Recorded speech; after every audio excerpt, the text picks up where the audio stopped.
하우스 헤드.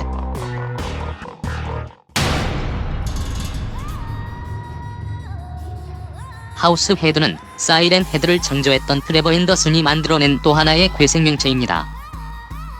이름처럼 일반적인 집 모양의 머리를 가지고 있으며 몸과 다리는 거대한 거미의 모습과 비슷합니다.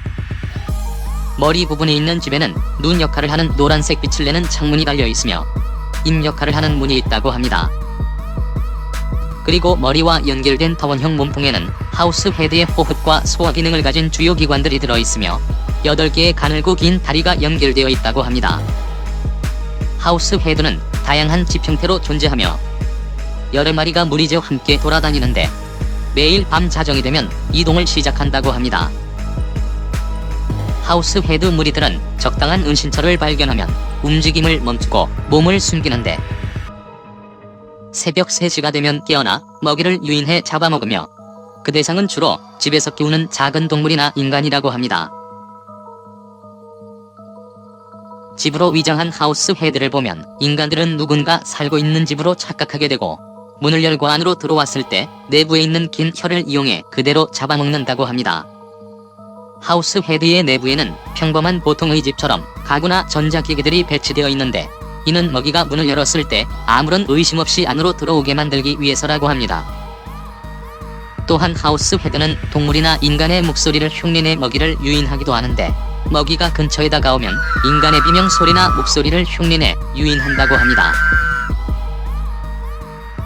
그리고 이때 들리는 목소리는 마치 스피커나 확성기를 통해 말하는 것처럼 잡음과 울림이 섞여있는 목소리라고 합니다. 공포의 하우스 헤드에게도 치명적인 약점이 하나 있는데 그것은 바로 불. 하우스 헤드는 나무로 이루어져 있기 때문에 불을 매우 무서워한다고 합니다.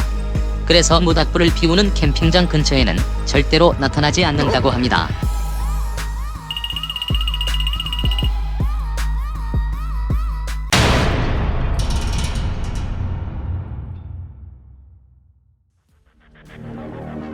유령 돼지.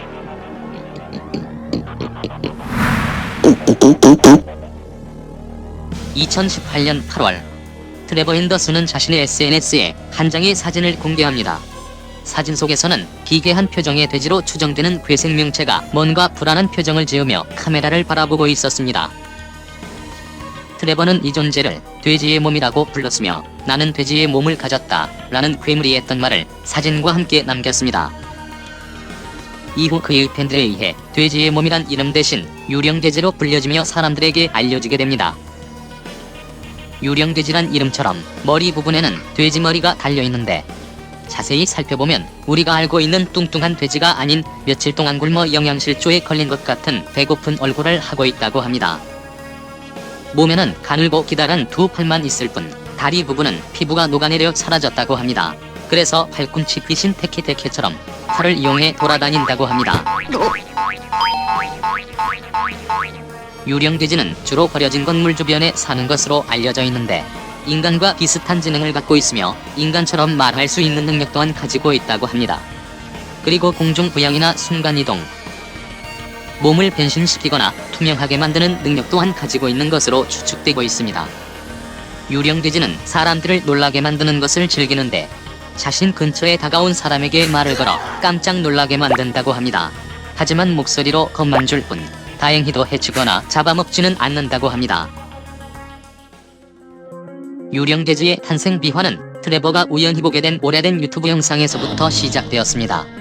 그 영상은 데빈 레이몬드라는 사람이 2007년에 올렸던 버려진 건물에서 촬영한 공포체험 영상이었습니다. 영상에서 주인공은 늦은 밤 폐건물을 돌아다니다 돼지 울음소리를 내는 기괴한 목소리를 들었고 그 목소리의 주인공이 유령이었다라고 주장하며 유령이 찍힌 사진까지 보여줬습니다.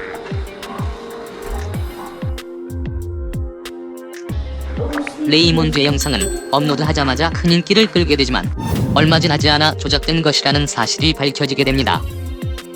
하지만 트레버는 그가 기획했던 돼지 유령이란 독특한 설정에 큰 흥미를 느꼈고 영상 제목을 그대로 인용해 바디 오브 피그, 돼지의 몸이라는 이름의 괴생명체를 탄생시키게 되었다고 합니다.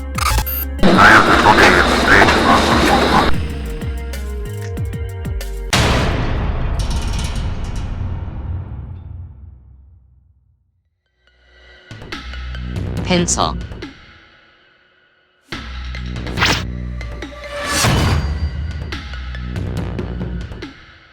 펜서는 트레버 앤더슨이 만든 인간형 괴생명체로 2019년 7월 11일 그가 자신의 SNS에 처음 공개하면서 사람들에게 알려지게 되었습니다. 영어로 펜서는 펜싱 선수를 뜻하며 이름 그대로 펜싱 복장을 하고 돌아다니기 때문에 붙여진 이름입니다. 펜서가 입고 있는 펜싱복은 방탄조끼를 만드는 데 사용되는 특수합성 섬유인 케볼라라는 재질로 이루어져 있는데 그래서 어떠한 공격에도 찢어지거나 구멍나지 않는다고 합니다. 그리고 머리에 쓴 마스크는 강한 충격에도 견딜 수 있는 특수합금으로 이루어져 있으며 일반적인 펜싱 마스크와는 다르게 얼굴을 보호하는 그물망이 없어 마스크 속 얼굴이 그대로 보인다고 합니다. 펜서의 얼굴은 눈꺼풀 없이 동그란 눈알만 보이고 코는 형체가 없이 구멍만 나 있으며 입을 벌리고 기묘한 표정을 한 섬뜩한 얼굴이라고 합니다. 또한 펜서가 들고 다니는 펜싱검은 아무리 구부러져도 절대로 부러지지 않으며 어떠한 강철이라도 뚫을 수 있는 강력함을 가졌다고 합니다. 펜서는 장소와 시간을 가리지 않고 나타나며 남녀노소 상관없이 만나는 사람 모두를 무참히 공격한다고 합니다. 특별한 동기나 이유 없이 말입니다. 펜서가 극도로 공격적인 괴물로 만들어지게 된 이야기가 있다고 합니다. 펜서는 예전에 촉망받던 슬래셔라는 펜싱 챔피언이었습니다. 출전하는 대회마다 매번 슬래셔가 우승을 차지하자 당시 라이벌팀 선수들은 그를 이기기 위해 악랄한 계획을 세우게 됩니다. 계획은 바로 경기 전 그의 마스크에 독성 물질을 묻혀두는 것이었습니다. 독성 물질로 눈을 따갑게 만들어 경기를 제대로 할 수 없게 하기 위해서였습니다. 경기가 시작되자 슬래셔는 빠른 발놀림으로 쉴 새 없이 몸을 움직였고 금세 마스크 속은 땀으로 가득 차게 됩니다. 그러자 마스크에 묻어있던 독성 물질들이 땀과 섞여 슬래셔의 눈과 코 그리고 입속으로 흘러들어가기 시작했습니다.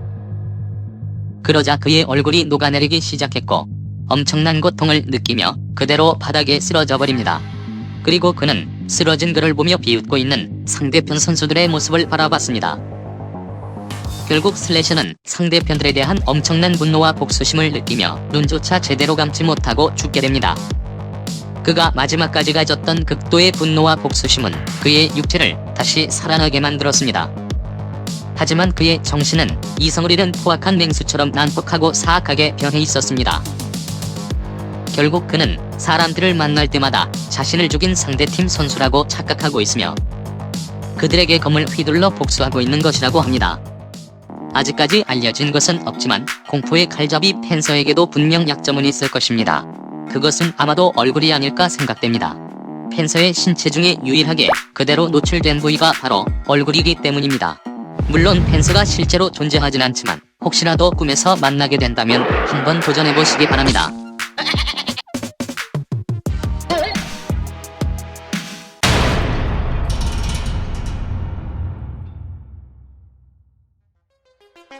로버트 인형.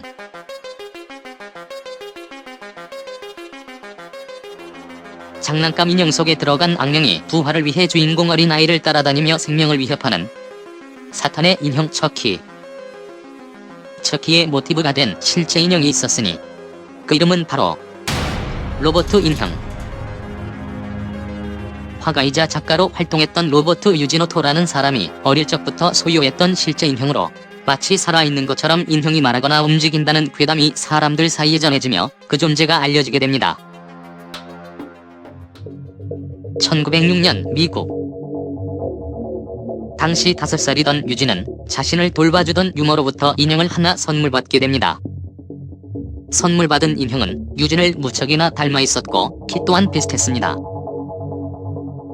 유진은 인형을 받자마자 너무 좋아했고 자신의 이름을 딴 로버트라는 이름 또한 붙여주며 매일같이 가지고 놀았습니다. 유진에게 로버트 인형을 준 유모는 악령의 힘을 이용하는 흑마술과 부두술에 능한 사람이었다고 합니다. 그리고 그녀는 평소 유진의 부모에게 불만을 많이 가지고 있었다고 합니다. 유모가 인형에게 저주를 걸어 복수하려고 했던 것일까요? 얼마 지나지 않아 유진의 부모는 인형에게서 뭔가 이상한 점을 발견하기 시작했습니다. 가끔 인형과 놀고 있는 유진의 방에서 낯선 남자의 목소리가 들리기도 했고 인형의 위치가 밤사이 바뀌어 있기도 했습니다. 그리고 이웃들로부터 유진 가족이 외출한 사이 인형이 기괴한 웃음소리를 내며 집안을 돌아다녔다는 얘기도 듣게 됩니다. 또 어느 날은 유진이 가구에 깔려 다친 적이 있었는데 유진은 울면서 로버트가 그런 것이라고 말하는 것이었습니다. 부모는 로버트 인형을 버리려고 했지만 유진이 로버트 인형을 워낙이나 아끼고 좋아했기 때문에 버릴 수가 없었습니다. 할 수 없이 부모는 유진과 인형을 절대로 단둘이 두지 않게 했습니다. 그렇게 유진과 로버트 인형의 위험한 동거는 계속 이어지게 됩니다. 어느덧 세월이 지나 나이가 든 유진은 세상을 떠나게 되었고 로버트 인형은 다락방에 홀로 남겨져 버립니다. 얼마 후 유진의 집이 팔렸고 새로운 가족이 이사를 오게 됩니다. 그 가족의 딸은 집 이곳저곳을 둘러보다가 다락방에서 인형을 발견하게 됩니다. 딸은 인형을 방으로 가져가 놀았습니다. 그날 밤 소녀의 방에서 집이 무너질 듯한 비명 소리가 들려왔습니다. 방으로 달려간 부모에게 소녀는 인형이 움직이면서 자신을 죽이려고 했다고 말했습니다. 그날 이후로도 로버트 인형에 대한 이상한 현상들은 꾸준히 목격되었고 결국 로버트 인형은 플로리다의 가웨스트 섬에 있는 작은 박물관으로 옮겨져 현재까지 전시되고 있다고 합니다. 특이한 점은 로버트 인형이 밤만 되면 유리관을 흔들기 때문에 오직 낮에만 로버트 인형을 관람할 수 있게 한다는 점입니다. 그리고 희한하게도 관람객들이 카메라로 로버트 인형 사진을 찍으면 카메라가 고장나거나 사진이 잘 나오지 않는 일이 많았다고 합니다. 또 어떤 사람은 로버트 인형을 한참 동안 쳐다보자 마치 진짜 사람의 눈빛처럼 인형 눈이 변하며 자신을 쳐다봤다는 목격담이 있기도 합니다. 이렇게 수십 년이 흐른 지금까지도 저주받은 인형 로버트에게는 눈으로 믿기 힘든 기이한 현상들이 계속 일어나고 있다고 합니다.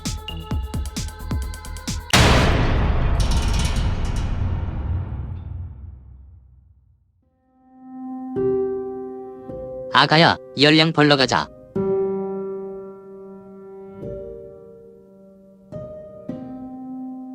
강원도 어느 작은 마을에는 예로부터 괴담 하나가 전해져 내려오고 있다고 합니다. 이 마을은 깊은 산 속에 자리 잡고 있었는데 마을에서 시장으로 가기 위해서는 마을 앞에 있는 큰 산을 넘어가야 했다고 합니다.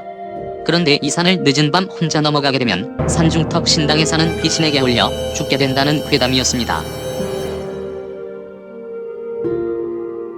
그래서 마을 사람들은 산 입구에 있는 주막에서 하루를 묵고 다음날 일찍 산을 넘어가곤 했다고 합니다.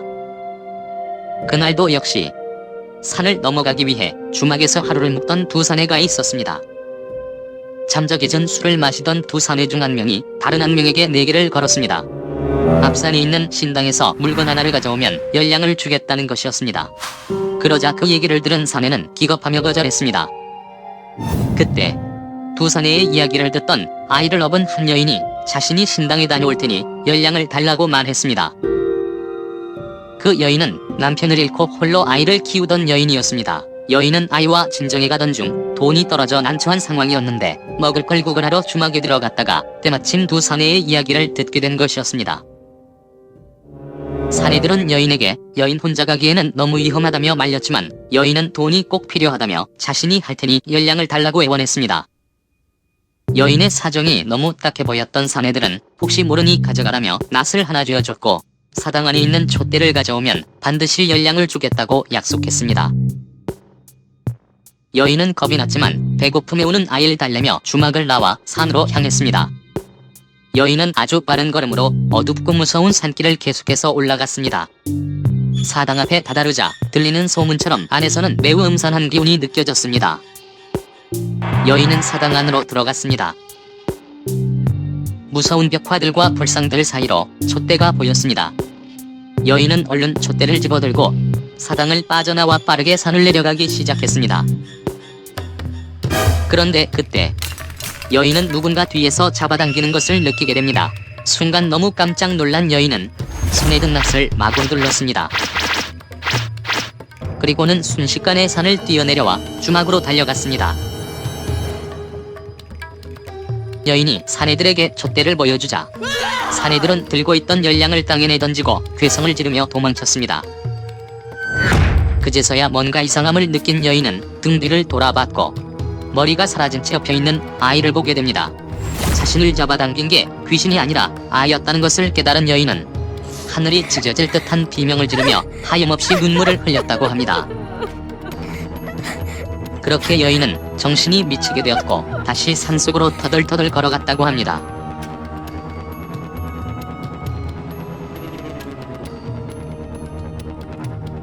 그때부터 그 선에서는 달이 보이지 않는 어두운 밤만 되면 아이 울음소리와 함께 여인의 구슬픈 목소리가 들려온다고 합니다.